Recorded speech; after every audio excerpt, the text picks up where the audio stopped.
The galaxy had a rule, unspoken but universally understood. Never underestimate a Deathworlder. Commander Victor of the Zarak Empire had read this rule in 100 military textbooks. He had lectured junior officers about it. He had nodded solemnly when elder strategists repeated it like scripture. And then he met Nora. The prisoner was brought in chains, not because anyone thought the chains were necessary, but because protocol demanded it. She was small, even by human standards. Victor had reviewed the intelligence files on Homo sapiens extensively. Average height, average build, with that particular softness around the eyes that his species had once mistaken for weakness. His species had paid for that mistake on Kepler Station.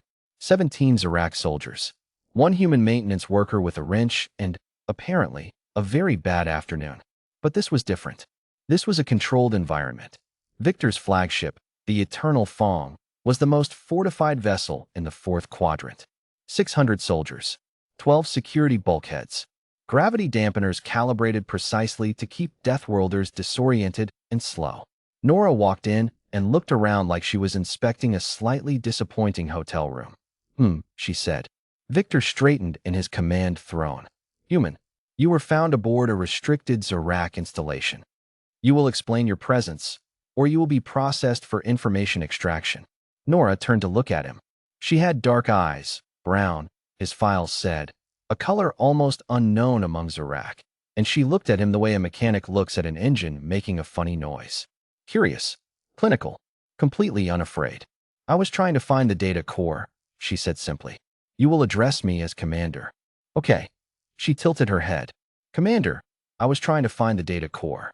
Victor's second-in-command, standing to his left, leaned toward him and murmured, She doesn't seem frightened, sir. I noticed, Victor said flatly. They put her in the secure holding cell. Reinforced walls, atmospheric sedative mist cycling at low concentration, gravity at 1.3 standard. Enough to make most species sluggish and compliant. Victor watched through the observation glass as 2 guards secured her restraints to the wall bracket. Nora looked at the bracket, then at her wrists, then at the bracket again. This is rated for how many kilograms of pressure? She asked conversationally. Neither guard answered. Just asking, she said pleasantly. 20 minutes later, when Victor returned to check on her, the bracket was on the floor. The restraints were still attached to it.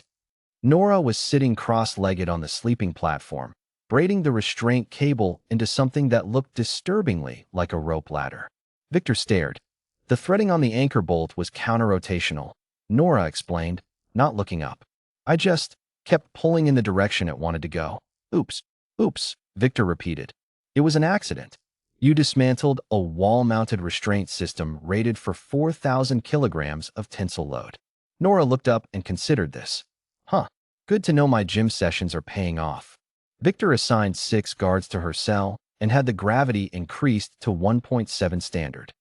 He consulted his files on human biology again that night.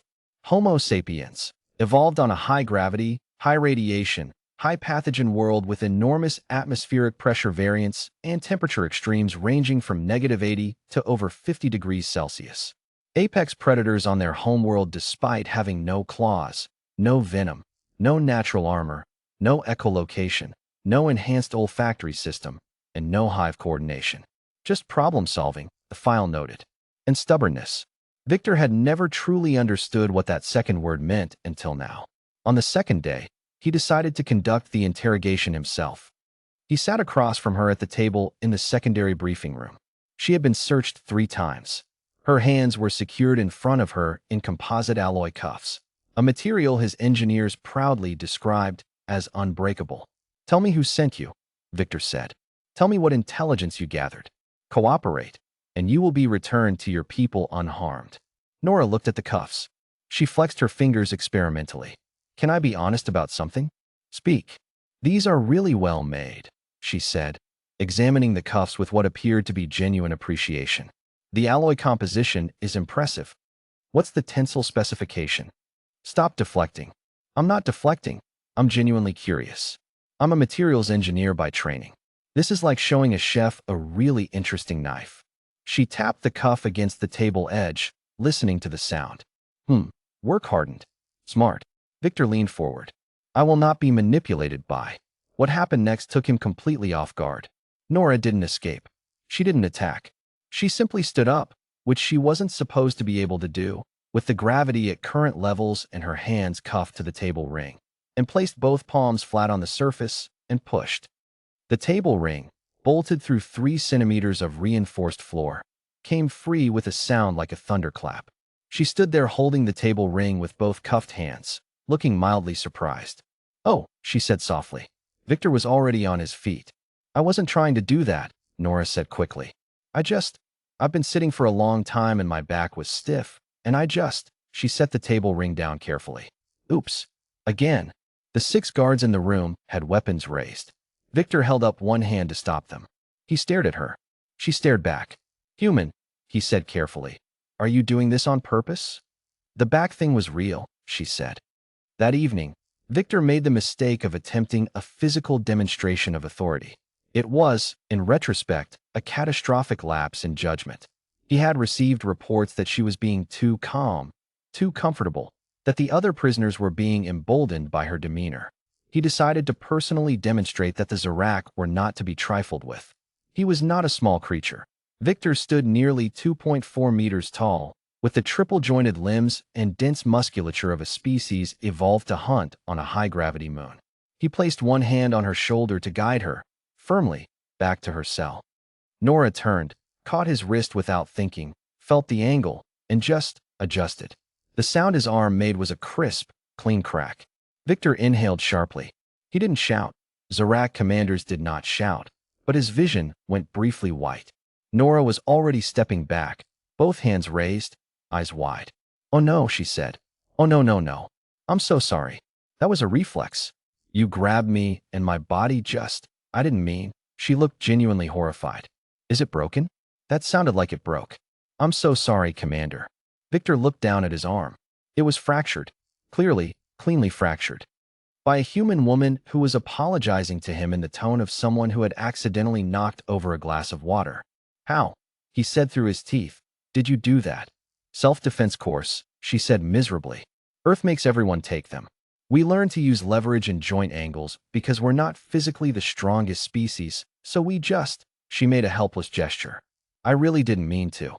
You fractured the arm of a Zarak commander." "I know. I feel terrible." "You feel terrible. Do you have a medic? I can tell them which type of fracture it is." It sounded like a clean break at the ulnar midpoint, so if they have proper setting equipment, it should heal well. Victor stared at her. She was diagnosing his injury for him. With concern. With actual concern on her face. He sat down heavily in the nearest chair. "What are you?" he said. Not as a threat. Almost as a genuine question. Nora sat down across from him, uninvited. She folded her hands on the table. She looked at him with those dark, calm eyes. "I'm a materials engineer," she said. "From Earth. I have a cat named Biscuit. I like cold coffee, and I really am sorry about your arm." A pause. "And I would very much like to go home now." Victor was quiet for a long moment. Then, slowly, despite everything, despite the fractured arm, the dismantled wall bracket, the liberated table ring, the unbreakable cuffs that she was still wearing on her wrists, he felt something he had not expected to feel. Respect. He pressed the intercom. "Prepare a diplomatic transport vessel," he said. "And tell the medic I need a bone-setting kit." He looked at Nora. "You will be returned to your people, and you will tell them that Commander Victor released you." Nora nodded, very seriously. "I'll tell them you were honorable." A pause. "And I really am sorry about the arm." Victor closed his eyes. "Get out of my ship, human." She did. But the galaxy remembered. The story spread the way all great stories do, from soldier to soldier, station to station, across 40 star systems and 100 alien bars, and in the quiet briefing rooms of every military commander who still hadn't quite learned the rule. Never underestimate a Deathworlder, especially when she whispers, "Oops."